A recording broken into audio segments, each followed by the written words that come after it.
Hey, good morning. Thanks for having me here this morning. My name is Joshua, and I'll walk you through some of the e-invoice modules that we have in CoreMatter. But before I start on CoreMatter, on showing you that, maybe for those of you who have not seen CoreMatter before, I'll just walk you through what this product is about for your law firm. Okay. So CoreMatter is actually a practice management system. You can manage all these different functionalities in the system. Client matter management, capturing of fees, generation of invoices. It also helps you track your matters and alerts you as needed. Okay, it has other functionalities like court diary built in, a couple of hundred reports that will be all related to legal-centric reports. Okay, and we also have a very powerful AMLA module that has real-time checks with the United Nations sanction list and also the Ministry of Home Affairs list. Other functions include things like physical records management. Now, behind the whole practice management system is the full accounting. So it takes care of all your client, your office, and even your fixed deposit accounts. It has got generation of SST as well, and think of it as a system that is like an ERP for your law firm, and it's of course totally cloud-based. So currently we are located, or rather we are serving up to 9 countries around the region. And we have about 500 firms using CoreMatter right now. And here are some of the clients that's using it in Malaysia. Okay, just a handful of them that we can show on one screen. Okay, let me show you CoreMatter right now. So what I've shown you here is a screen which I have logged in. As you can see, this is a full screen from my Chrome browser, so you can use it anywhere in a Mac environment or even a Windows environment. It doesn't matter, as long as you have a browser. So this part of the house is where most users will use CoreMatter. Okay, creation of clients, doing a conflict check, creating your matter. So for example, in clients, all your clients will be listed here. Okay, and so when you create a client, it's just a matter of clicking create, put in your client information, and you're good to go. Now, there's this very powerful function here called the AML CFD function. So we have actually built the AML module inside CoreMatter that you can answer all the questions and goes through all the different levels. And the good thing, as I mentioned just now, it checks with the United Nations sanction list or even the Malaysian Office of Home Affairs list. And if the name that you put in matches that, it will flag, and then the partner can decide whether to approve or otherwise. Okay. Now, the other functions here include things like records management, handle all your physical files, know where they are, your court diary management, and this part of the house is where all the accounting function is. Okay, so I'm going to get into the entire e-invoice portion, the module that we have been building, and I'm going to show you a bit of it. So the first thing the firm needs to do, and we will give comprehensive training on this if you take on CoreMatter on this, even for our existing clients, is to really set up your MSIC code, the Malaysian Standard Industry Code, which is written here. Okay, so this they have quite a few, but obviously you guys will be under the Judiciary and Legal Service. Now the next thing you need to also configure would be the type of classification, both in the activity types and the disbursement types, both the disbursement and reimbursements. So the activity types, you will see that, like for example, the conference call, when you create it, you would be able to tag it to the correct classification code. Now, interestingly, we noticed that there's not a lot of direct phrase that says legal, so we're going to categorize them as others unless we get new classification codes from our government. Right. The same thing it is for the disbursement purchase item. You will be able to see the disbursement purchase items over here. The classification code again is located here. Right. We can put it into the different codes given by the government, and disbursement and reimbursement will be the correct categories. So let me just quickly go ahead and generate a sample invoice for you. So I'm just going to go ahead and create a new matter. So click create here, and I'm going to say, let's say the matter is Redwood.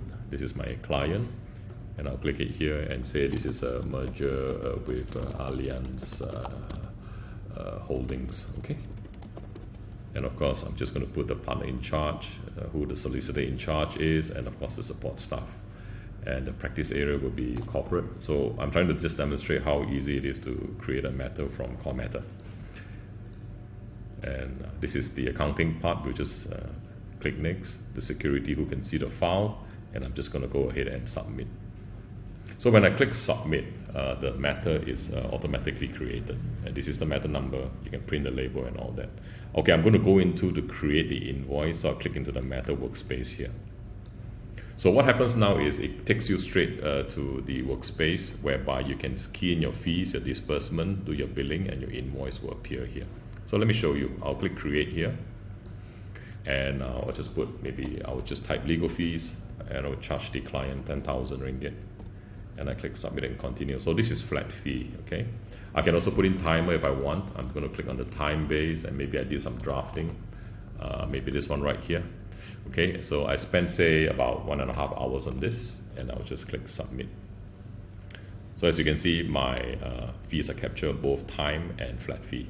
So I'm going to pop over here to put in my disbursements. So some favorite ones would be things like, I don't know, traveling, right? I'll just click traveling charges, and I'm going to, if you have a phone, our app would be able to pull it in as well. So I'm just going to maybe put my petrol bill in here. I've uploaded it. So my petrol bill is 96 bucks, right?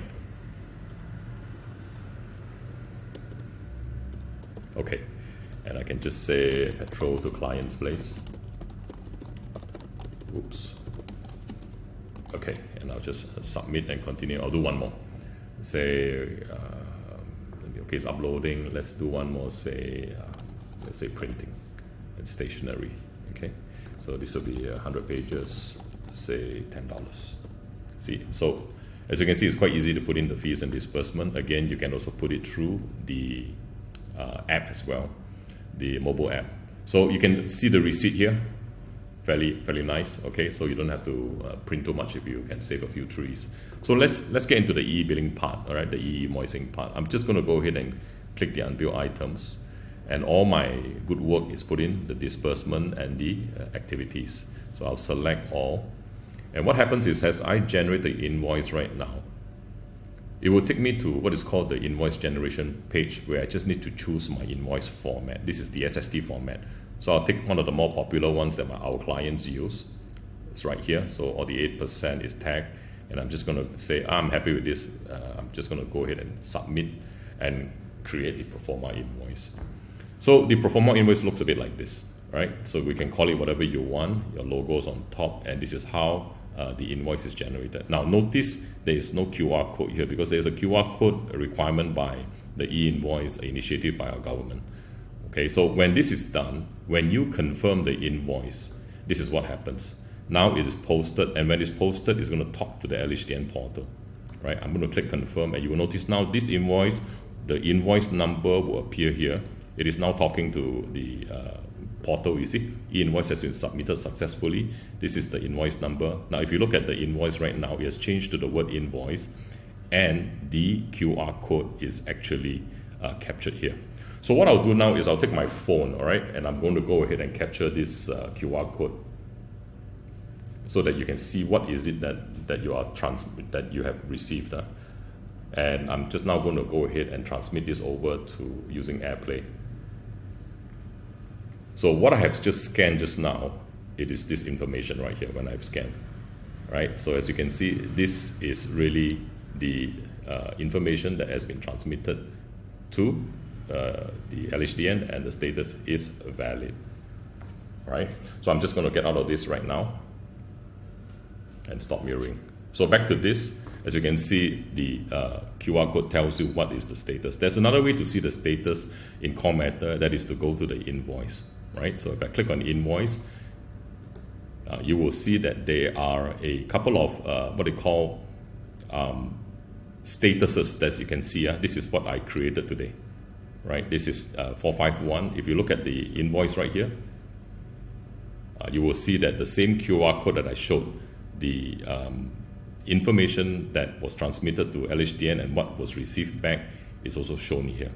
Okay, the result is validated, and the status is also valid. Okay, now if there are situations where you actually delete, okay, so I'll just look at all my, I'll tell you what, I'm going to delete this invoice, all right? So I'm just going to click delete, and I click OK.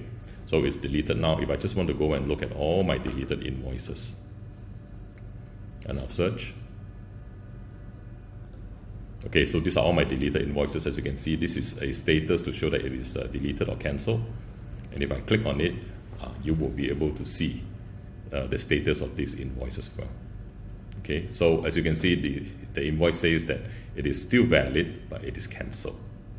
Okay, so there are many other elements, but in this short time, I think this is what we can show, and we'll be developing this as we move along towards the August 15 deadline. All right. So finally, if there's any questions, we'll be outside the booth to take on more questions, show you more if you like, or you can come to our website for more information. Okay. Thank you very much for your attention.